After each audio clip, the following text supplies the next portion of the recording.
समंतक नाम की एक मणि थी, सत्राजित यादव को सूर्य नारायण भगवान ने प्रदान की थी। वो द्वारिका में ही रहता था सत्राजित। वह मणि 5000 किलो सोना रोज देती थी। भगवान को जब ये बात पता चली तो भगवान ने मन में विचार किया, एक आदमी 5000 किलो सोना रोज, इसका करेगा क्या? अपना पूरा जीवन भी अगर निकाल देगा तो भी इतने धन का कुछ कर नहीं पाएगा। ये तो अति का धन है, और अति का धन बुद्धि विकृत करता है।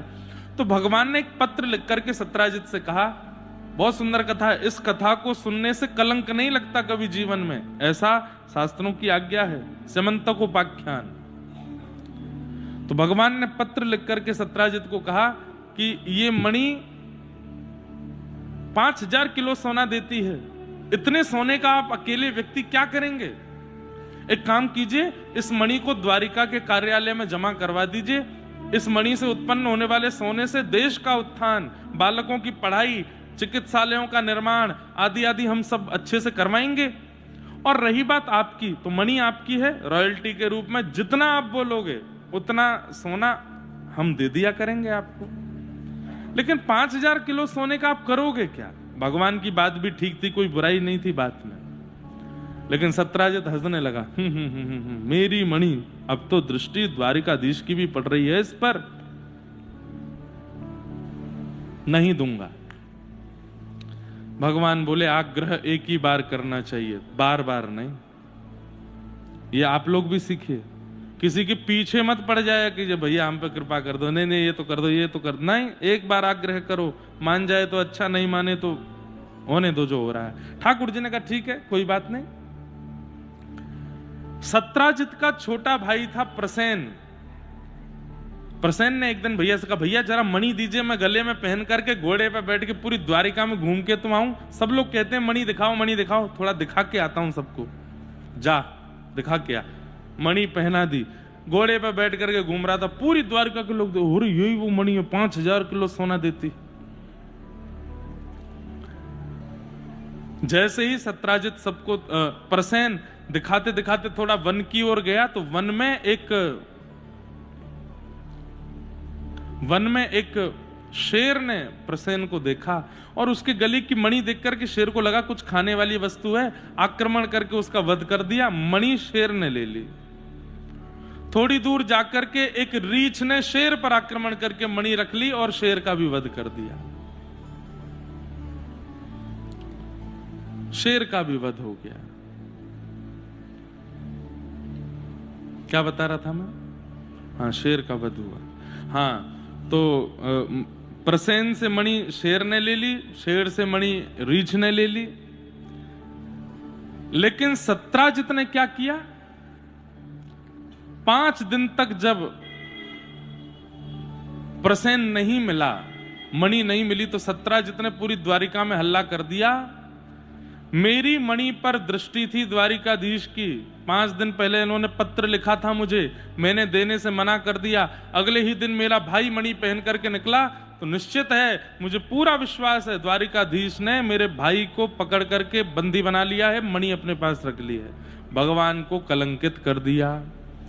भगवान पर कलंक लगा ये तो एक बात, लेकिन पूरी द्वारिका के लोगों ने विश्वास कर लिया, ये आश्चर्य की बात। ठाकुर जी ने मन में विचार किया, अवधवासियों ने श्री सिया जी के ऊपर प्रश्न चिन्ह उठाया था ना, रुक जाओ, द्वापर आने दो, पूरा नगर मुझ पर प्रश्न चिन्ह उठाएगा, मैं अनुभव करूंगा। जो पीड़ा मेरे कारण मेरे जनों को होती है, वो पीड़ा मैं अपने ऊपर धारण करूंगा। आज पूरा द्वारिका भगवान पर संशय कर रहा है। द्वारिकाधीश को देख करके द्वारिका के लोग कहते हैं, इतनी बड़ी सोने की नगरी बना दी, लेकिन लोभ नहीं गया, सत्राजित की मणि रख ली अपने पास छुपा करके। भगवान एक दिन मुस्कुराने लगे और उद्धव से बोले, उद्धव कैसा लग रहा है? उद्धव बोले, भगवान क्या बताएं, पूरी नगरी में आपकी निंदा हो रही है, आपने तो कुछ किया नहीं फिर भी हो रही है। बोले, यही संसार है। भगवान ने कहा, देखो कोई उत्तर नहीं देना है, लेकिन हां, मणि ढूंढेंगे तो सही कि मणि है कहां। भगवान अपनी सेना लेकर के निकल पड़े मणि ढूंढने के लिए। प्रसेन जिस मार्ग से गया था उस मार्ग पर चलते हुए आगे जाकर के देखा, शेर मरा पड़ा था। प्रसेन मरा पड़ा था, उस पर शेर के पंजों के निशान थे। शेर को ढूंढा तो शेर मरा पड़ा था, उस पर रीछ के पंजों के निशान थे। रीछ को ढूंढते हुए जब गए तो देखा कि एक गुफा में रीछ जा रहा है। भगवान ने अपनी सेना से कहा, सब लोग यहीं रुकना, मैं भीतर जाता हूं, 18 दिन में अगर वापस ना हूं तो वापस चले जाना। 19 दिन तक भगवान का उस रीछ के साथ युद्ध चलता रहा। सेना तो वापस लौट करके चली गई। 19वें दिन जब उस रीछ की नस नस ढीली पड़ गई, पसीना पसीना हो गया, चरणों में गिर गया व्याकुल होकर के, महाराज क्षमा करिए, कौन है आप? तब भगवान ने कहा, हम योगेश्वर कृष्ण हैं, द्वारिकाधीश हैं। लेकिन भैया ये बताइए, 18 दिन तक मेरे बल को सहन करने की सामर्थ्य दुनिया में किसी व्यक्ति में नहीं है, आप कौन हैं जो 19 दिन तक मेरे बल को सह रहे थे? तब उस रीछ ने हाथ जोड़ करके कहा, भगवान मैं जामवंत हूं, मैं अमरत्व को प्राप्त हो गया हूं। सतयुग में भी मैं था, जब वराह भगवान प्रकट हुए तो मैंने पृथ्वी की 3 परिक्रमा की थी। त्रेता में तो मैं राम जी की पूरी सेना में था ही, द्वापर में भी मेरा स्थान है। भगवान ने तुरंत हृदय से लगा, रे जामवंत जी, बड़े मंगलमय दर्शन हुआ, हमको नहीं पहचाने आप? बोले, भगवान आपके दर्शन के लिए तो मैं तरस रहा था, लेकिन बड़ी कृपा हो गई कि आप स्वयं चल करके कुटिया पर आए हैं। मैं क्या सेवा करूं आपकी, कृपा करके बताओ। भगवान बोले, अरे ये मणि हमको दे दो भैया, इस मणि के कारण पूरी नगरी में हम पर लांछन लगा दिया गया है कि हमने ये मणि चुरा ली है। और सुनो, गवाही के रूप में या तो तुम चलो या किसी को अपने परिवार से भेज दो, जो जाके बता दें कि भाई मणि तुम्हारे पास थी, मेरे पास नहीं थी, ये मणि लेने आए हैं।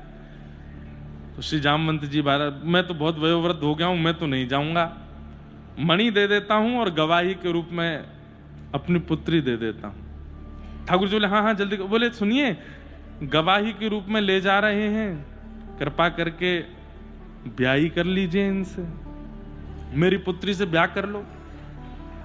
भगवान बोले, एक कलंक हटेगा, दूसरा कलंक लगेगा कि इनको इतने मानवों में ये भालू की बेटी मिली थी ब्याह करने को।